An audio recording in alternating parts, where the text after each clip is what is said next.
Yeah, welcome back to the workshop again today. Man, I don't know what it is. We got overloaded again with more small engines. We've got a Steel MS-170 chainsaw. I've got a couple of more weed eater stringers and a hedge trimmer. All of them needing work on. The two weed eaters, no idea what they are. I don't know if that'll be included in on this video or not. We've got a steel, what is this, HS4 something hedger, and this one is, let's see if I can tell what it is, won't prime. So apparently not able to get anything out of the primer, so we'll take a look at that. Almost sounds like a broken fuel line or something going into the tank is all. We'll look at that one maybe, and the steel is going to be an MS-170, and this one says won't crank, needs chain, so we'll check that out too. Might have to find us a little chain for it, but I think we'll probably start out with this little chainsaw, see if we can figure out what we got for it. Okay, so the first thing I'm going to check on this one, I guess, is the gas. I've taken my little tester and I've pulled some out of there and I've put it in my little container here, and I actually added just a little bit of gas to make sure it's not all water, and I don't see any separation, so I would say it's good there. I don't see water in the tank, so we'll have to move on to the next thing. We'll close that back up. I don't think there's, looks like there's still a fuel line down in there. Maybe I'll reach down in there and see if I can find that fuel line, see if that's good. Okay, the fuel line checked good. I looked in there, everything looks good. The cover was on here, just unscrew the back, pull that off of there. That gets us down into it. We can see that we have a wire here. Could the kill switch be wire? I like to look that over. It looks like it's, oh, got a little nick right there. It goes down and hits the kill here, so that's what shuts it off. We do want to make sure that that's not shorted out. There is no primer bulb on this one. And I'll pull this off. The filter looks pretty good shape, so that doesn't appear to be the major issue. I think we'll go ahead and pull the plug off of here and take a look in there and see if maybe that's it. Something wrong with that side of it, and then we'll pull it over and see if we got a spark. Okay, I've put in my compression gauge and pumped her up as best we can, and I'm getting about 50 pounds pressure is all I'm showing. They recommend, they say they should be about 100 psi. That could be my problem. Now, sometimes this gauge, I think, doesn't give as accurate a reading as it should. I don't know. I've never been able to prove it. One day I'm going to do that. But at either rate, that is pretty low, so that may be part of it. We'll go ahead. I'm going to kind of inspect that. I'll get my little camera out maybe and look inside of there and see if I can see a bunch of wear marks in the cylinder. See if it's actually wore out or not. Okay, I've got my camera out here. We're going to go ahead and stick that in there. Let's just see what it looks like. And as I'm looking at that, does not look very good at all. You can see, I think, all the grooves going up and down on there. Those are all points of losing compression. That is not a good cylinder at all. You can look at your ports there, your inlet and exhaust ports. Top of piston looks all right, but I don't see anything that indicates that that cylinder wall is any good at all.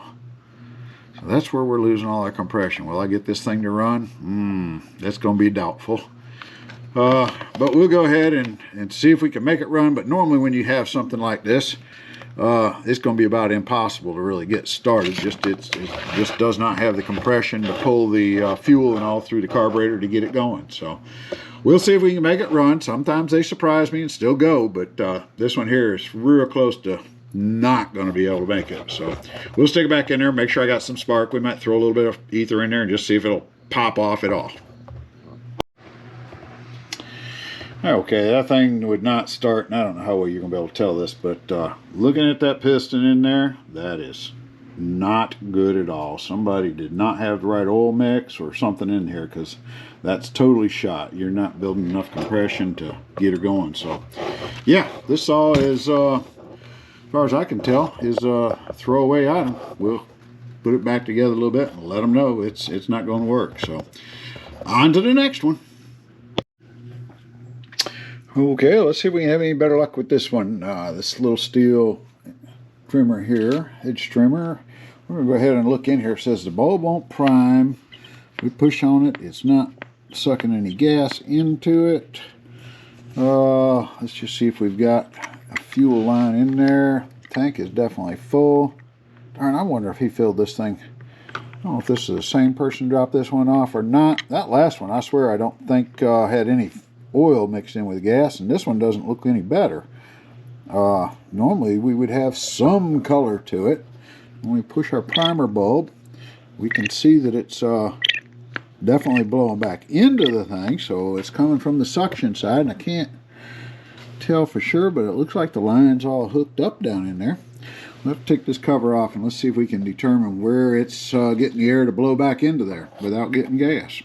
So we'll take this front cover off, maybe have to remove the carburetor. Let's see where we go with it. Okay, I've taken this cover off. This thing does not look too awful good for a filter. It's solid pack. I don't know if we get any air through that or not. It's got a little foam filter in here, and it's very weak. It's just falling apart touching it, so that's old.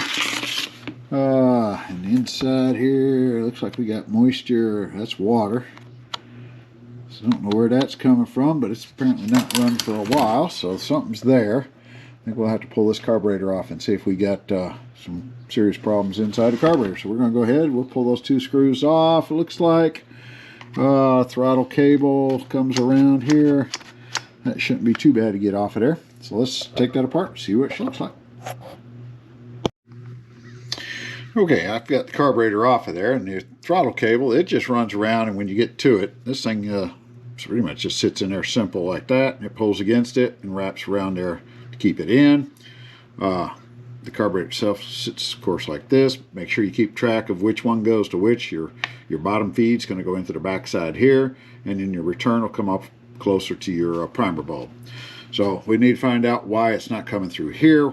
So we're going to go ahead and take the back cover of this one off and see what it is. We've cleaned it up a little bit because it was definitely dirty. So let's see if we can determine. I'm going to say that something's plugged up in here, not allowing that to come through. So let's see if we can figure out what it is.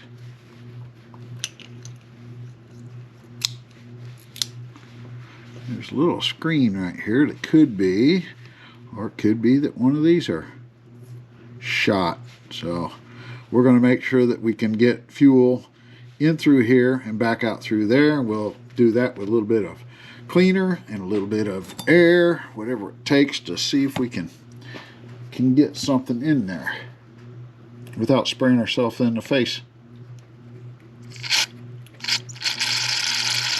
Okay, that port is clean, so we know we're coming up into that. While we're here, we'll go ahead and just clean the screen there.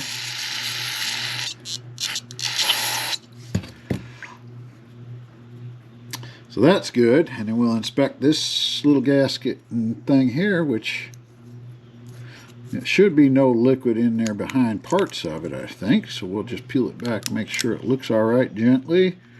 All the little tabs and everything look good. The port here looks clean. Just mainly inspecting to see if we can find a plug port, but everything right there looks really pretty good. So I think we're all right on that one. What we might do is just go ahead and set this one right off to the side and look at the back side. Let's see if we can take this one apart. Let's see if we can find something wrong on this one.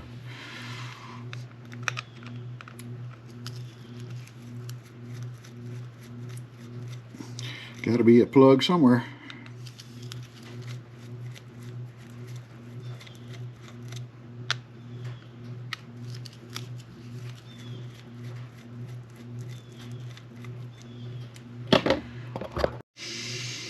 Okay, I've taken the screws off of this. This one sits on like this, and then this one comes in on top of it. I don't know if you can, oops, there.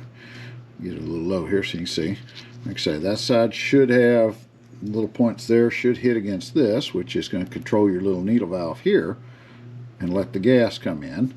So when you set that there and you put this on top of it, it should move that diaphragm and that diaphragm should allow the gas to come up into the tank. So the diaphragm doesn't feel like it's bad, so we're going to check a couple of those little ports. We'll flush it out with a little bit of carburetor cleaner and see if maybe one of these little jets or ports are plugged up. We'll make sure they're not, and see if that fixes it.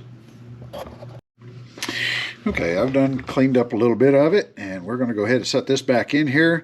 When you do that, be careful on this particular one especially. You got a little hole in your diaphragm right there. I think you can see that, and it's got to line up with that. So this could conceivably be put in this way, and if you did, that's not going to allow it to work. So that could have been part of the problem. I don't know. It didn't really act like this had been taken apart, but that also on this side lines up, and that's what allows the fuel to come through this and go out your other hole. So we're going to put that back together and see if maybe I didn't pay attention to it close enough on this one to know that it was that way or not. So we'll put it back together and let's see if we can make it work on this one. See if that maybe. Okay, we're going to try to test this and see if it made any progress. And all I did is give me just a little piece of spare gas line. We're going to stick it down into the tank just as a quick check to make sure everything's working. We should be able to see gas come up into the primer bulb here. And it's filling it up and flowing through the carburetor. So apparently we cleaned it. We got it going that way. So the other test we want to make is if we take our supply there off, just to verify everything else is working. We'll move this out of the way. And this is our actual gas supply line here, which I had to plug off with a little golf tee.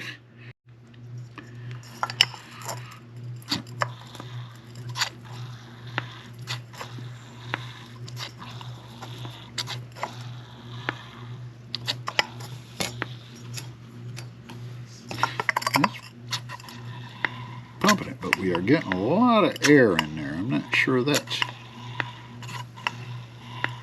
what we want, but it's definitely getting there. I wonder where it's getting the air from. Is it around this hose? Maybe. Might be sucking some air from there. We're going to see. If it does, we'll have to replace that, but I think we'll go ahead. We're at least getting gas up into it now, so I think we'll be better off. Let's go ahead and put this back together and see if we can make a run.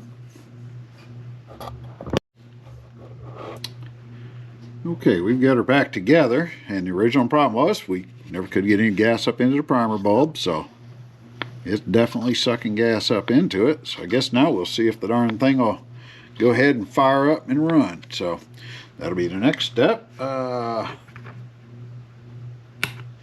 don't know what all it takes to get this one going. I don't work on a whole lot of these little bad boys, but maybe we'll be able to. Don't have a lot of instructions or anything other than that, so let's just see if it pulls over. And give it a little tug here.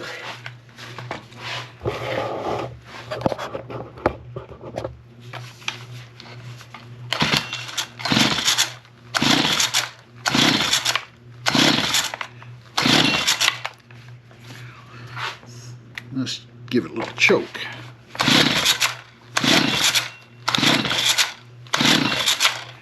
That don't seem to be doing a whole lot for it either.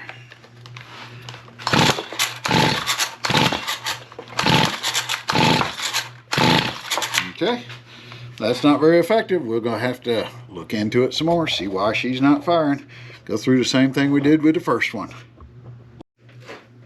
Okay, as with the previous one, we went through and inspected everything, and it wants to kind of turn over. The thing I'm not really liking about it, it's not getting enough gas to keep running.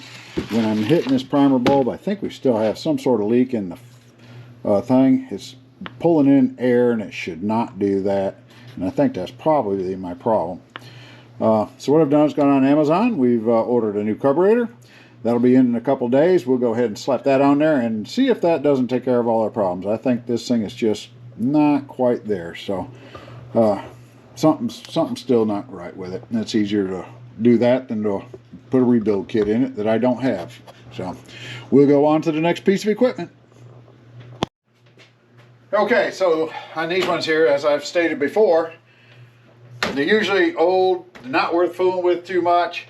So this one here, we're going to do a quick inspection on it.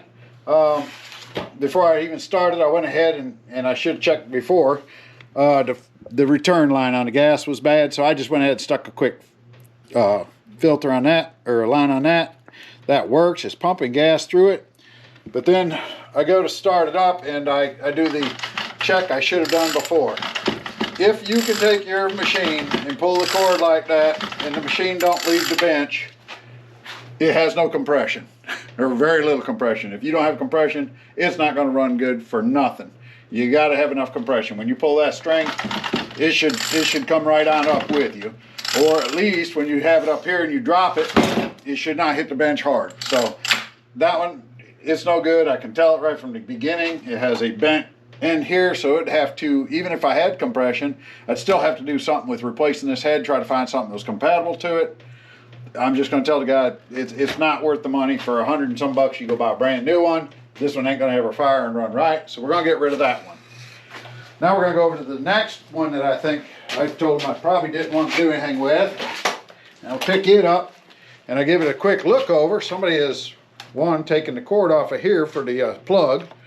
The plug is loose, and I go to pull it over and observe that the pull cord is not even in here. So let's start out with that. In order to make this something to start, I would need to remove half of this. To get in there to replace this cord right here, you're talking a good bit of time, because you got to break this whole thing apart in order to get in there to do it, plus the cost of the rope, the handle, just to see if it'll turn over. I have no other good way to turn it over, really. It's old. I'm going to end up spending, you know, 45 bucks on him to put new cord in there and get parts for it, just to find out that this thing don't have an engine worth playing with. So he's money behind right there. He's going to have 75, 80 bucks in the thing before I even know if it's worth putting 5 cents into. So I think I'm going to take both of these back, save him some money, and tell him go ahead and scrap those out and go buy him a brand new one if he wants one, and we'll call that good. So that leaves us with just the edge trimmer. We'll wait and see what, I'll get the carburetor in here on that one and see if we can fire that one up. And I think that's all it's going to need. It's got good compression. It's got everything it needs to fire. So I feel pretty confident in putting a new carburetor on this one. So we'll go ahead and wrap that up. I think, I don't know. I may go ahead and hold on to this video until I get that in and see if she fires up. If not, then you'll see it on another one probably. But for now, for today, we're out of here. On to something else for a project. So thanks a bunch. Okay, we're going to go ahead. We got the new carburetor in. I didn't show the replacement of that. Seems like I showed you how to take it all apart anyways. So we got that done. We thrown it together. The old one's off, and it fires right up. We can show you that real quick. I think it'll fire right up for me here. Go ahead and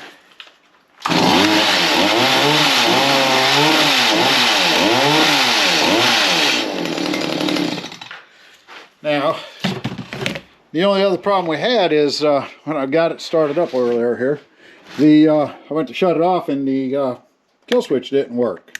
That's just a simple on-off switch.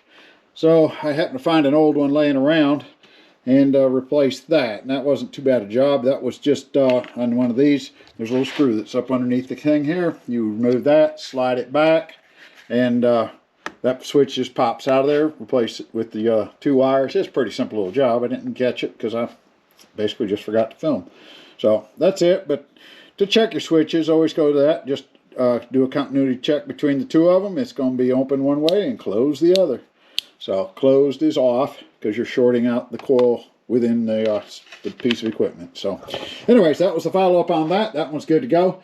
We'll go ahead and turn that on back over to them and call this another completed video. We'll see what the next one is I bring out.